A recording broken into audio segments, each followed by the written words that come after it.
Hey guys, welcome back to Powerstroke boys. Today we're going to be changing the alternator on a 2015 GMC Yukon with a 5.3 liter, all right? I had to go ahead and throw a brand new Superstart AGM Platinum battery in this. The battery that was in it was only 2 years old, but it was a cheap replacement from Walmart. And unfortunately, this alternator killed the battery and itself, so we have to go ahead and replace both. The battery's done, the alternator's right down here, all right? They're not a hard replacement, so let's go ahead and get right to it. 11.85 volts at idle, and that's not good at all. We need at least 12 and a half at the very minimum. And this truck doesn't have any fancy aftermarket upgrades. Everything in these newer vehicles are electronically controlled, electronically ran, the BCM, ECM, TCM, the electric fan. We need a good charging source for these vehicles. And especially these newer GMC Yukons and Tahoes, they're very sensitive to voltage drop, especially if you guys don't have a good voltage supply. We went ahead and upgraded to a high output alternator. So this is a standard replacement from O'Reilly's. This guy was not cheap by any means, but this is just a standard replacement. Reman has a lifetime warranty. There's two different options you can get for the Yukon. You can get a 150 amp, which only puts out 77 amps at idle, or you guys can get the optional heavy duty one, which is 170 amp, puts out a massive 160 amps at idle and a max of 226. So 77 versus 160, that's more than double the amperage at idle. So we went ahead and obviously upgraded to the bigger unit. And while I'm in here, I'm probably gonna run a big fat charging lead, like a 2-watt from the alternator straight to the battery. Ladies and gentlemen, may I have your attention, please? And a big thank you to all my viewers and my subscribers and everybody that watches my videos. We officially hit 5,000 subscribers. We've actually went past that already as of recording this video. Thank you guys so much. I wanted to just jump in here again, say thank you, thank you, thank you. Make sure you guys keep liking the videos, keep subscribing, keep clicking the notification bell. Thank you very much. We take this big leaf box, as I call it, out, disconnect the PCV breather with the quick disconnect there. We have to go ahead and take this worm clamp off. You guys will have one more worm clamp here, and this whole box just should pop right out. Using an 8mm, gonna go ahead and undo this first worm clamp here. Go ahead and do the second one up here at the intake. All right, from the bottom, and pull right off. Okay, that'll twist out of the way. We're gonna have one more PCV breather back here.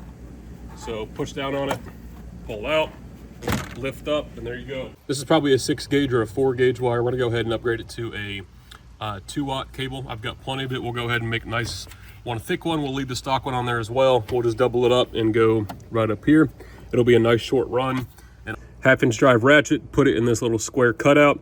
Gonna go ahead and use that and pull away to take the tension off the tensioner, remove the belt. That ratchet doesn't go all the way in, just enough, all right?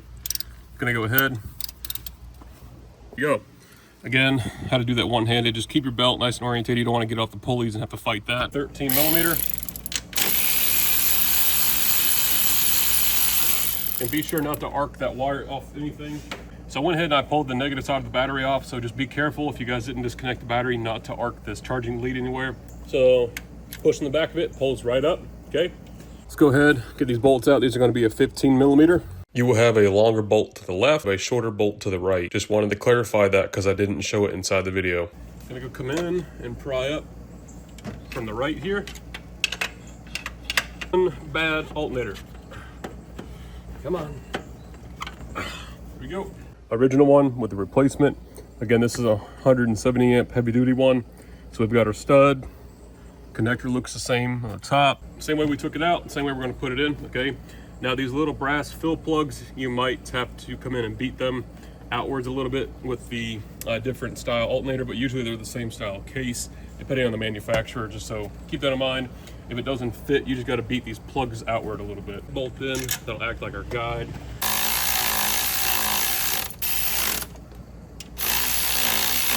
That's what it looks like, 2/0. This is 100% copper, made in the United States. Got some 2.0 lugs. This is actually a leftover piece of fire retardant wire loom here. Go ahead and solder this, all right? And I'll show you guys how to do that real quick. There we go. It takes just a very little bit, all right? Hold it in there, let that solder cool down. We have a nice lug made. Go ahead and trim all that off. All right, you guys, I made a mark off camera how I'm going to route this cable. It's going to be probably about 2 feet long. There's no point in having it dramatically run around our ass to our elbow. Always give yourself an extra inch or two, ladies. Let's go ahead and trim this off, just using a 3-inch Milwaukee cutter here.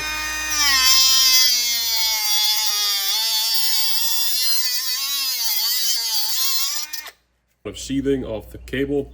Solder again, which I'm not going to show you guys me doing because I just showed you the one side. We'll go ahead and stick it on there and put some heat shrink on it. All right, you guys, here's our heavy duty wiring upgrade.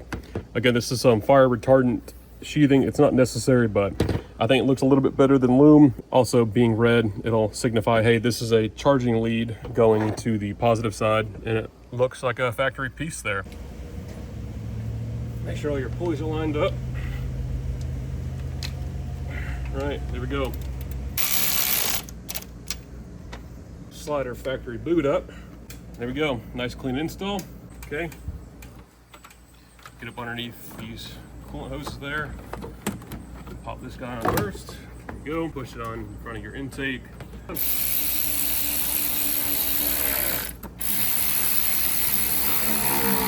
Plug your PCB breathers back in, either side. So you can see here, this is our main power lug. This is for the train horn that I installed on this Yukon a couple years ago. If you guys want, go back and check the video out. You can see, you take this cover off, okay? And you can see all the lugs, right? Tackle on our big 2-aught wire. And you guys can see that red sheathing. Looks like a factory part. Looks nice. All right, you guys, so I got to install this upper bracket still. But before I do that, I figured I'd show you. Here's the finished install. I ended up going to the lug over here on the outside. I trimmed a little square inside this top cover, right? There's just not enough room because this cable is so big. Got it on DC current here. We have 13.38, 13.37. This battery could be a little low. We just got it today, so it's probably been sitting on the shelf for a minute, so I'm sure it'll get a little higher. All right, you guys, well, that's installing a new alternator on a 2015 GMC Yukon SLT 5.3 liter. Make sure you guys like the video. It really helps out. Make sure you guys subscribe. Only about 5% of my viewers are subscribed. I know we're a much smaller channel, but every subscription helps. Make sure you guys click the notification bell. And as always, thanks for watching. We'll see you guys in the next video.